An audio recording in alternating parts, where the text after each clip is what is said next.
Now, tensions in the Middle East are at an all-time high, with the latest round of attacks between Israel and Iran. Now, Israel's surprise attack on targets across Iran on Friday has been followed by days of escalating strikes as both sides threaten more devastation in the biggest ever confrontation between the long-standing enemies. In Iran, at least 224 people have been killed since hostilities began, while in Israel, at least 24 people have been killed. Now, joining us to discuss the latest wave of attacks between Israel and Iran and what this means for the rest of the world is Professor Bolaji Akinyemi, who is Nigeria's former Minister of Foreign Affairs. Professor, welcome to the show. Good morning to you. Thank you for joining us.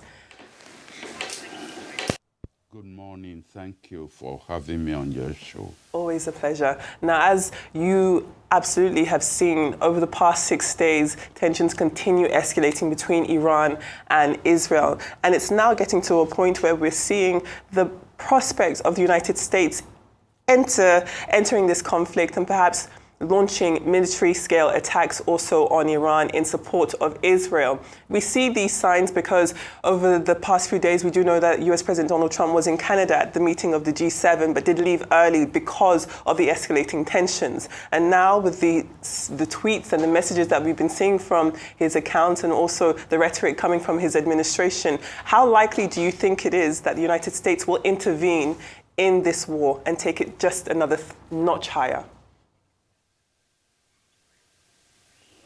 Well, thank you for that question. About 4 years ago, on this very program, you asked me to name the 2 most dangerous people in the world. And I didn't hesitate to name Netanyahu and the Ayatollah in Iran. Of course, at that time, I don't think that Donald Trump was the president of the United States, or else I would have asked to be allowed to name 3 most dangerous people, and I would have put him there. You see, in diplomacy, the most dangerous time for everyone is when you cannot predict the behavior of the people you are dealing with, especially the behavior of the most powerful man in the world, which is Donald Trump.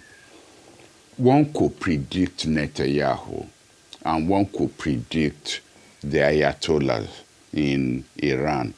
But Donald Trump is unpredictable.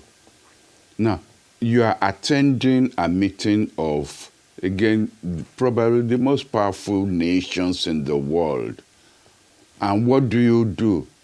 You abandon them and you come back to Washington.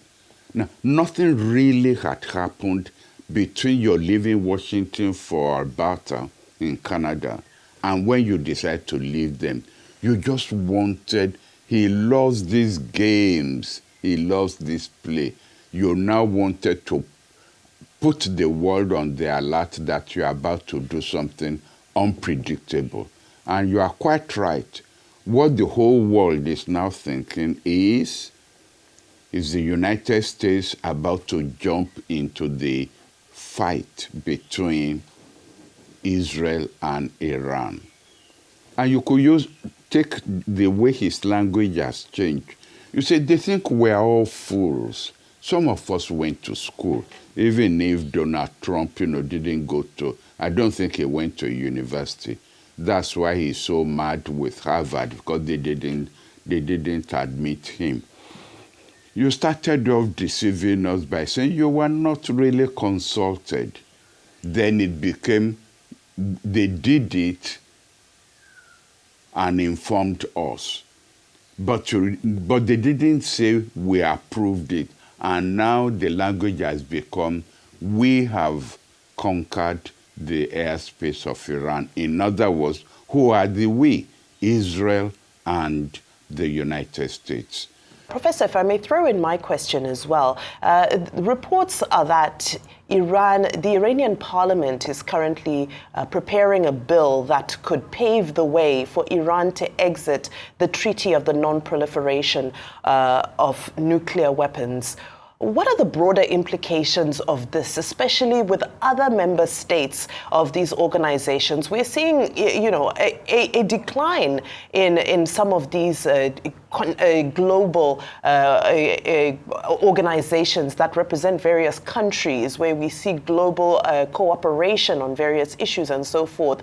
How vital do you think the Treaty of the Non-Proliferation of Nuclear Weapons is? Thank you. The Non-Proliferation Treaty has never really been one of my own favorite treaties, simply because what it does is the poor, weak countries are locked into that weak status, while the important and powerful countries are asked to have the monopoly of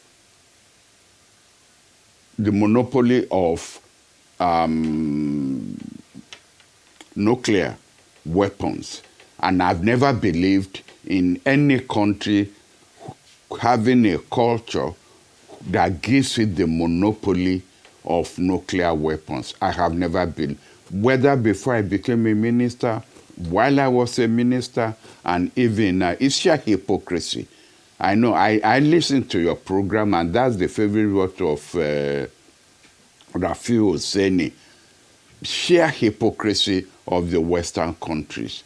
If you're on their side, you probably can get away with even breaking that monopoly and getting away with it. India has done so, Pakistan has done so, and there are other countries that even Israel has done so, but without admitting it. So why should you say some countries have the right to have the monopoly of nuclear weapons and others do not?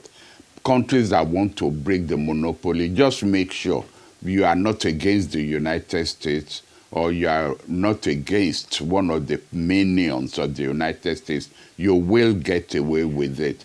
But the point I was trying to make before we got cut off is it is against international law to threaten to assassinate the head of state. And incidentally, it is also against American law. You remember the Senator Churchill that was put on when it became evident that the CIA has been busy assassinating people all over the world. Senator Churchill was asked to set up a committee, and arising out of that committee, it was decided that it was against American law to assassinate or threaten to assassinate a head of state.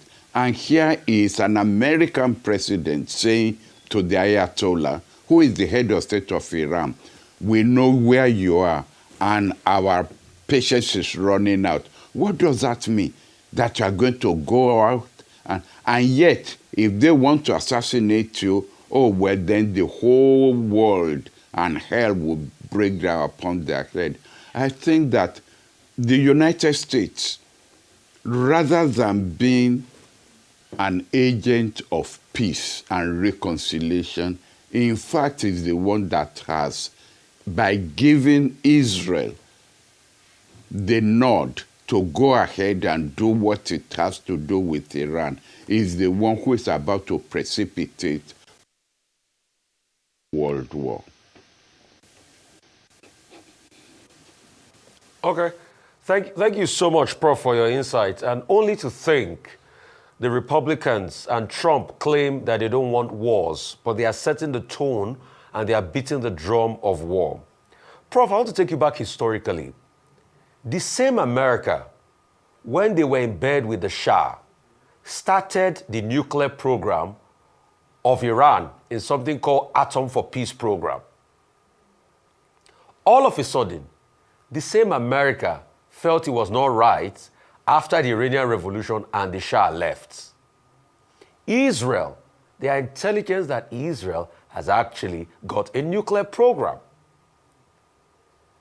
When are we going to leave this world of double standards based on the hegemony of America as created by the likes of Kissinger? When is the world going to evolve from this world of double standards? That's my question, Prof. Thank you. The world is never going, it is diplomacy, double standards. The weak gets clobbered and the strong get there. The world was created and it will continue to be like it. And that's why some of us had always emphasized the need to have power, to build your own state on power. That is not to say that you should ignore your economy. In fact, the stronger your economy is, the stronger the power base of your country can be. I was a postgraduate student when India and China were no countries. In fact, they were looked down upon in the United States. The moment China was the first one to try and build its own atomic base. And then India followed, and then Pakistan followed. Respect.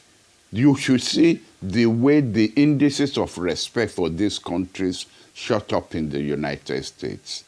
So that is what you're talking about. And in my answer to the lady who asked me the question, that's what I was trying to say, that the non-proliferation treaty is a gimmick to keep the weak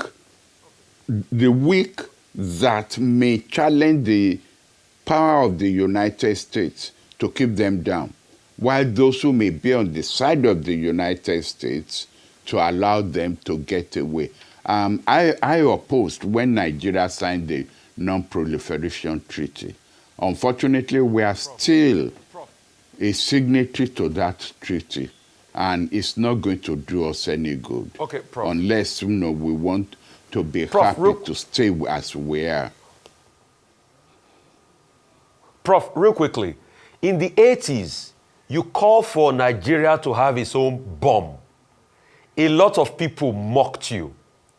In fact, I remember some cartoonists did draw cartoons about, Professor Akinyemi calling for Nigeria bomb when people have not eaten and they are hungry. They mocked you. Famous cartoonists did mock you then. With all of this happening and how the weak is being trampled upon, would you say that your call is vindicated now?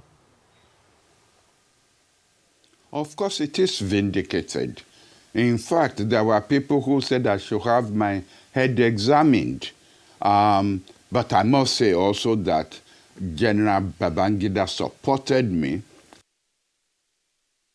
General Abacha supported me because they found no reason why we should be among the weak nations of the world. But it's the scholars in the university who were opposed to me, who thought I needed to have my head examined. Now I've been vindicated as the bomb.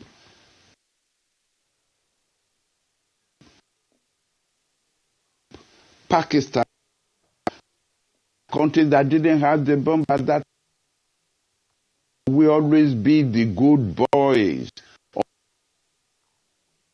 which is gimmickry.